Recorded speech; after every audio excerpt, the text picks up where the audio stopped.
Hello everybody. I hope you enjoyed the night with the foods, with the Turkish music. And again, thank you so much to become a part of this wonderful night. And tonight, actually, I will give some brief information about our cultural center. Mr. Celik talks about the Rumi Forum. Now I will talk about the ADFA. ADFA actually is based on the Washington, and it has 5 chapters. And as a Charlottesville, we are one of these chapters. And there are other 4 chapters: Hampton Roads, Richmond, Sterling, and West Virginia. And in Charlottesville, we are trying to do some activities like friendship dinners or Turkish language classes, summer schools. Our ladies are trying to do cooking classes. And on our table, actually, we have a small survey. If you write your name on the back, actually, on the program outline, on the back page, we have a survey. Please fill out this form. And you can write your name, surname, email address if you want to be informed from our future events. And when I was eating my dinner, actually, my friends gave me some suggestions. And they said that, you should add, I would like to eat Turkish food. I would like to I would like to listen Turkish music. Feel free, if you have any suggestion, you can write, I would like to, let's say, watch Turkish soccer. I would like to play with you Turkish soccer. I'm just kidding, but if you really want to add something, you can add. By the way, we are doing Turkish classes, and tonight we have 3 friends, 3 students. They are in the back table. Okay, thank you, and they are here. And if you want to learn Turkish, you can, feel free yourself. It's a very very friendly environment. You can come anytime, and you can learn something, both the Turkish language and Turkish class. And one of our activities, actually, Turkey trip. So each year, Rumi Forum, and in collaboration with the ADFA, American Turkish Friendship Association, organizes intercultural dialogue trips to Turkey. These trips have 2 objectives. The first one, to facilitate direct communication and emphatic understanding between the peoples of the United States and the Republic of Turkey. And the second one is to foster mutual beneficial relationship between the students and the organizations of these 2 countries. The trips include visits to historical and natural sites, government and civic organizations, and of course the family homes. This is actually the most enjoyable part. When the people go to Turkey, they visit the Turkish family and they eat the dinner with real Turkish families. And these trips are both fact-finding trips in the sense that they give an opportunity to the participants to find out the values, visions, and the perceptions of Turkish people and the organizations, as well as opportunities for partnerships on mutual beneficial cultural exchange projects. So the trips are partially funded by the Rumi Forum and the ADFA. Now, I would like to invite, today, actually we have a honorable guest, Creigh. So Mr. Dietz actually represents the 25th Senate District, as you know, which includes the counties of the Albemarle, Allegheny, Bath, Highland, Nelson, and Rockbridge, and the cities of Buena Vista, Covington, Charlottesville, and Lexington. Mr. Dietz serves on 3 Senate standing committees: General Laws, Privileges and Elections, and Transportation. He was first elected to the Senate in 2001 after serving 10 years in the House of Delegates and 4 years as the Commonwealth Attorney of Bath County. Senator Dietz lives in the Bath County with his wife, Siobhan, and he's an attorney in private practice. So please, Mr. Dietz, to give your speech.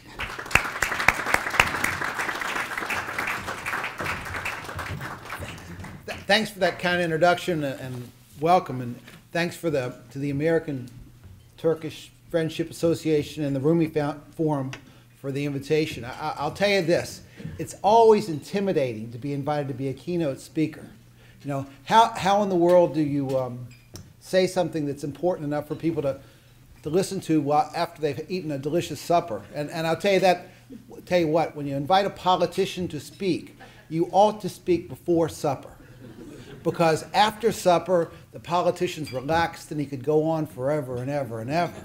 And that could delay things, especially a politician that's gotten too fat to button his jacket. I just want to talk for a little bit about Virginia and about this country and about how we put things together the way they should be. We're in a difficult time. This has been a real educational experience for me.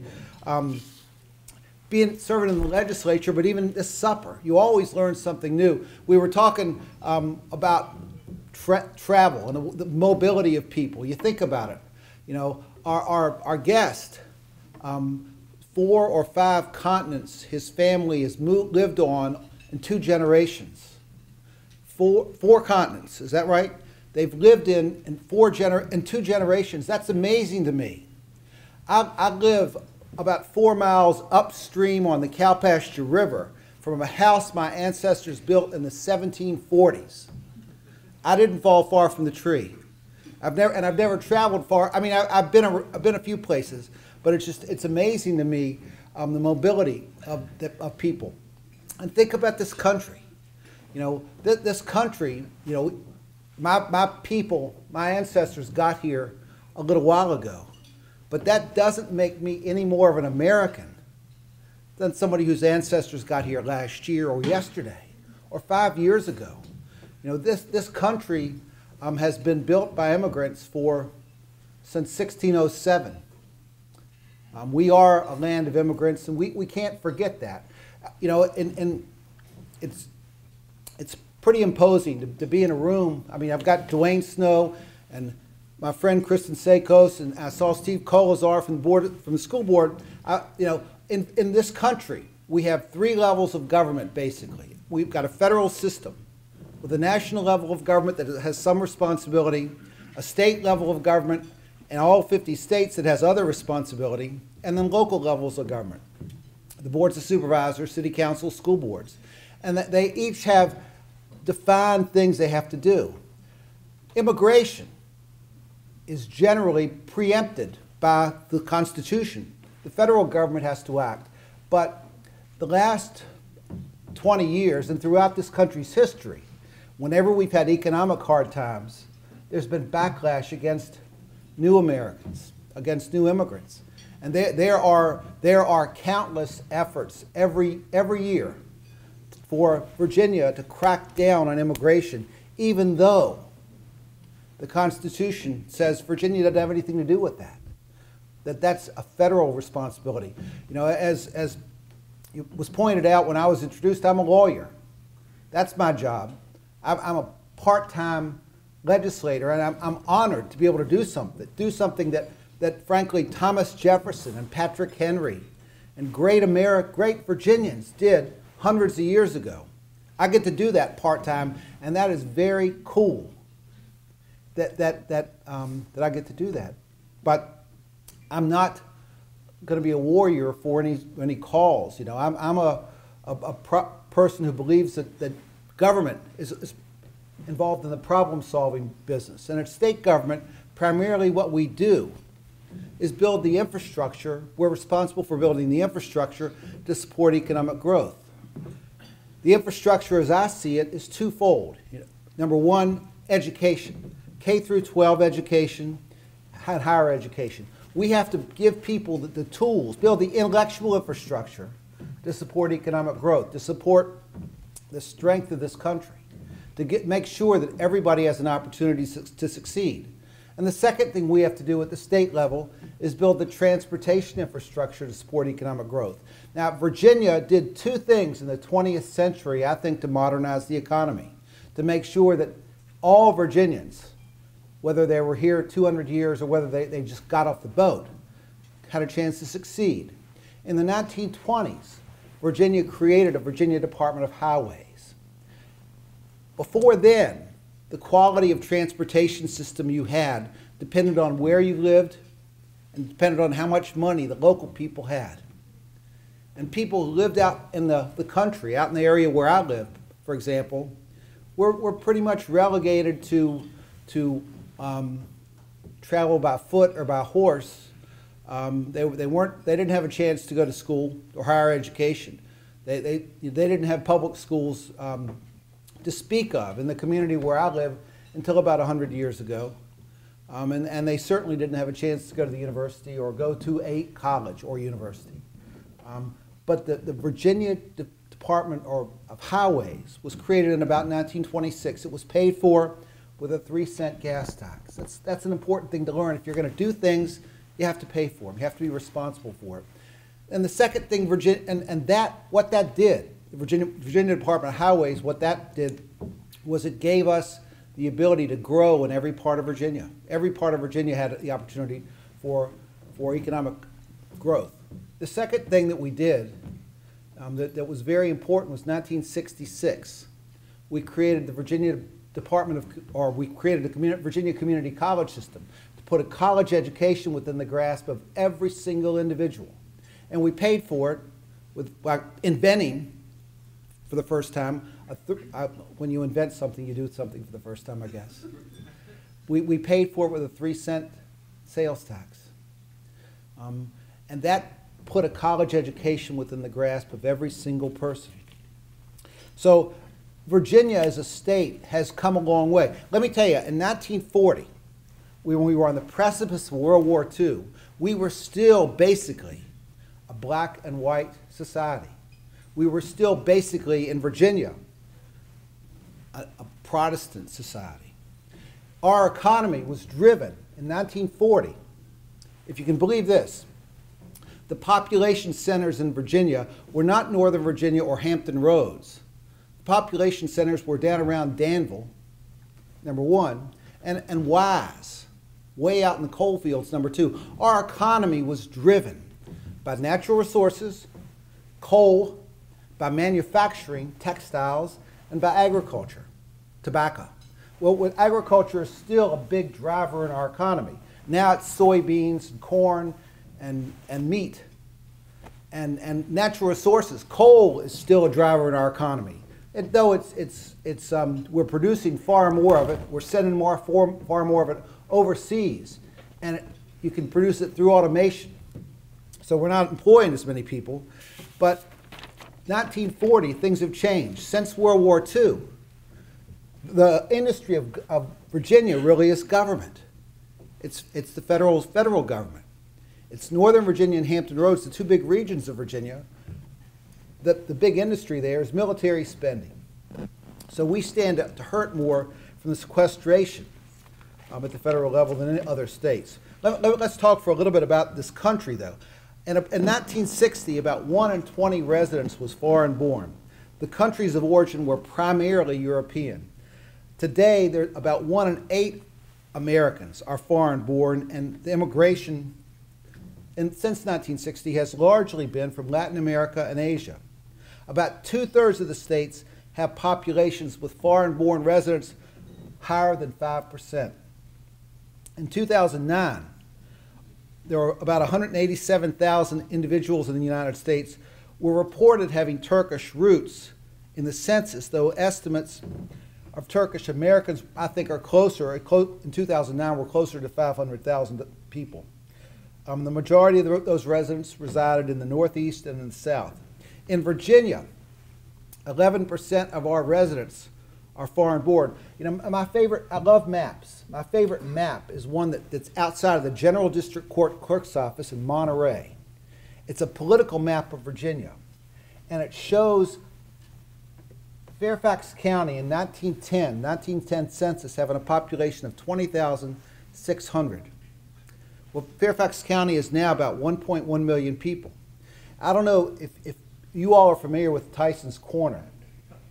Well, has anybody ever seen that picture, that bucolic pasture with the gas station and the sign in front of it that says Tyson's Corner? That picture is not that old. I mean, there aren't too many people here probably that were alive when that picture was taken. But that picture is not much older than World War II. It was taken in the 1930s. Virginia's population has exploded, and it's exploded precisely because of immigration. It's exploded. You know, the largest Vietnamese marketplace on the East Coast is in Falls Church. Anyone who's ever traveled in that part of the world, and I've spent a little bit of time up there, knows that Virginia is multicultural, multilingual.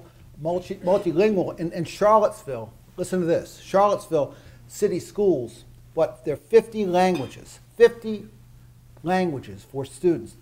I'm not sure what the percentage is for students who 21% speak English as a second language. Now Harrisonburg over in the valley has the highest percentage of English as second language students. But my point is our culture is changing, and we have to change with it. Think about this. I was born in 1958. The population of Virginia in 1958 was about 3.2 million, and they were mostly white or black. Now the population of Virginia is over 8 million people. We saw the Asian population of Virginia grow just in the 10 years, the first decade of the 21st century, grow from 4% to 6% of the population of Virginia. A significant growth. The population of Latin Americans, the Hispanic population, grew from 5% to 8%. In 2006, a much reported study by the National Geographic emphasized the lack of knowledge of Americans between the age of 18 and 24 about geography. Now, does it make sense? I mean, it does to me. Over 60% of the people surveyed couldn't locate Iraq on a map, despite the fact that we were fighting a war in Iraq. I read something recently how there's been an increase in the number of American soldiers killed in Afghanistan by Afghanistan security forces.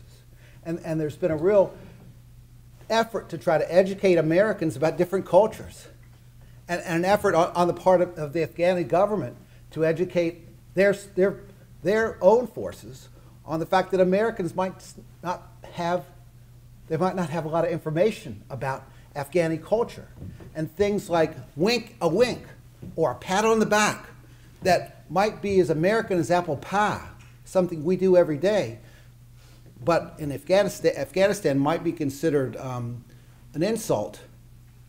My point is, in our monoculture, we sometimes are insensitive about the customs and the desires of others.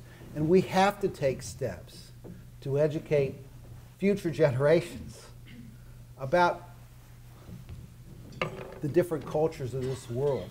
You know, at the table, I guess before supper, during supper, we were talking about the travel habits of people, and that it's a good idea for students who in college to travel. I've had 4 children. 2 are still in school. 2 are finished. 2 did travel. They've all been in other places doing Habitat for Humanity projects. They've gone to Mexico. But you know, there's so many people in this country that never travel. There are people in every country that don't travel. You know, relate back to what I was talking about in the beginning with Virginia. What part of the way we build the intellectual infrastructure for economic growth is dependent upon is to invest in education. And frankly, that is the only hope we have for the future of this country and for the future of our culture. We have to educate people about other people, because other people aren't going away.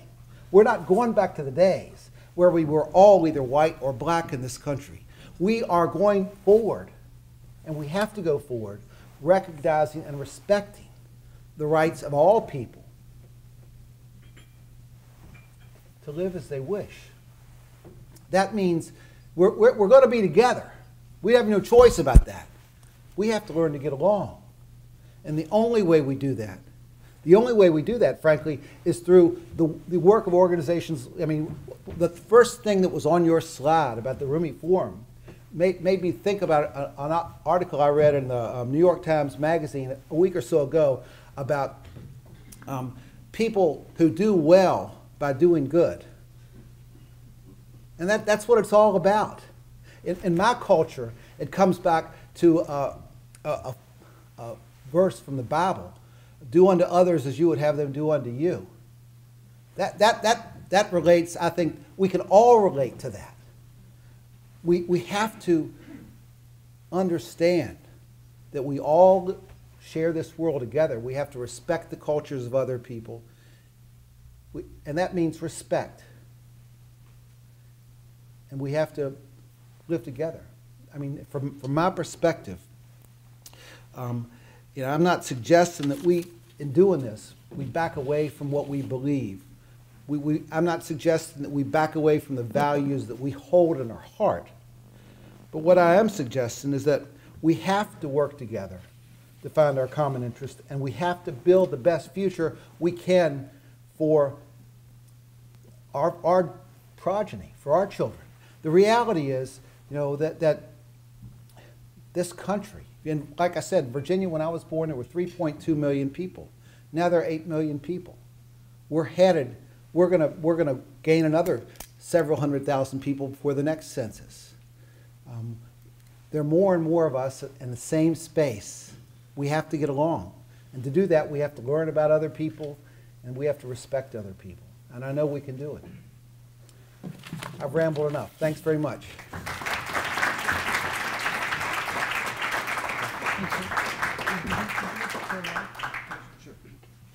So, I would like to invite Mr. Celik to give our small present to Senate Deeds.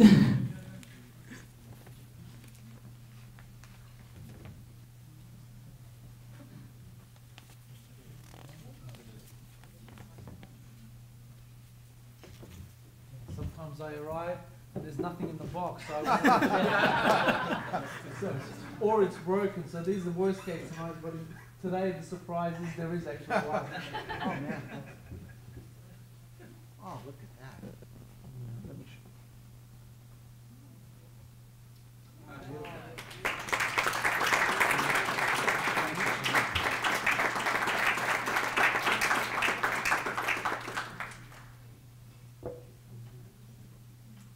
Thank you so much.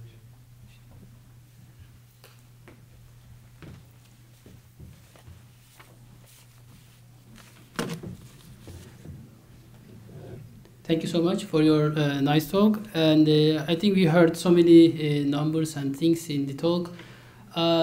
So let's make a picture of this, the drawing of this talk. I mean, as a cultural center, we organized the art contest, and the objective of this program actually contribute to understanding and the promoting of friendship and dialogue among the diverse members of our society, from peers to adults to figures of our authority. The diversity of cultures and ethnicity of our city and our schools provide a unique opportunity for participants to demonstrate their visual expressions of how best to achieve positive results in this area. It allows our young people the chance to deal with the real community and world issues and work towards global peace and intercultural understanding. So in respect of this objective, we organized the art contest, and tonight I'm happy to introduce our first winner. And the first place winner's name is Creigh Randall, and the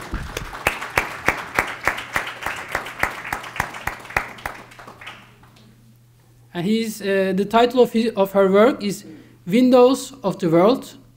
And she's coming from Jack Jewett Middle School, and her teacher is Mrs. Donna Evans. And let's again congratulate all of these activities and the winners. Now I would like to invite Supervisor Diana Snow to give the gift to Creigh Randall. Please come to the stage.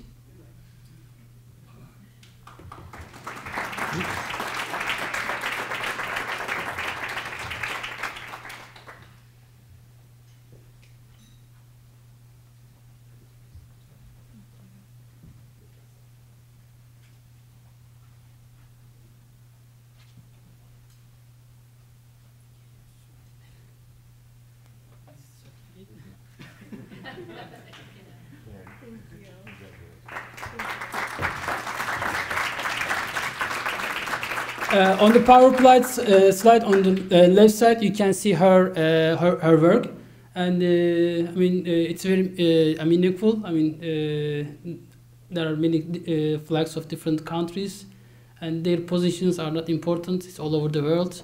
I don't know. I mean this is my what I see from the image, from the drawing. I mean you can see your own idea. So again, thanks a lot, all these kids from Charlottesville, with their help and with their effort, we were able to organize this event, and hopefully we will continue. Okay, now it's much clear. Hopefully we will do something similar or in other fields in our future events. So, yep. I made this. I was thinking about how all the different cultures are, even though we're all on different continents and different countries, we all live in the same world, the Earth.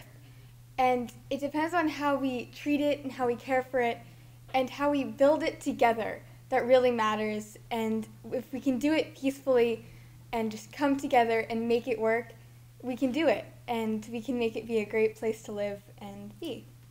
And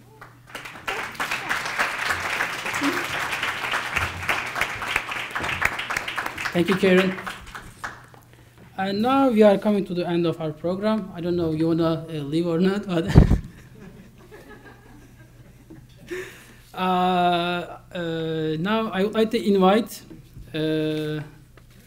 Kristin Szakos. Am I right? Szakos? There are various ways to pronounce it. Okay. So she's a vice mayor from the city of Charlottesville, and please come to stage.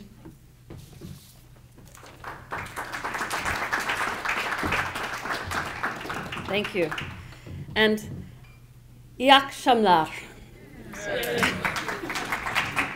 And for those of you who haven't been taking Turkish this evening, that means good evening. So I may have massacred it, but from the noise, I assume that it was at least understood.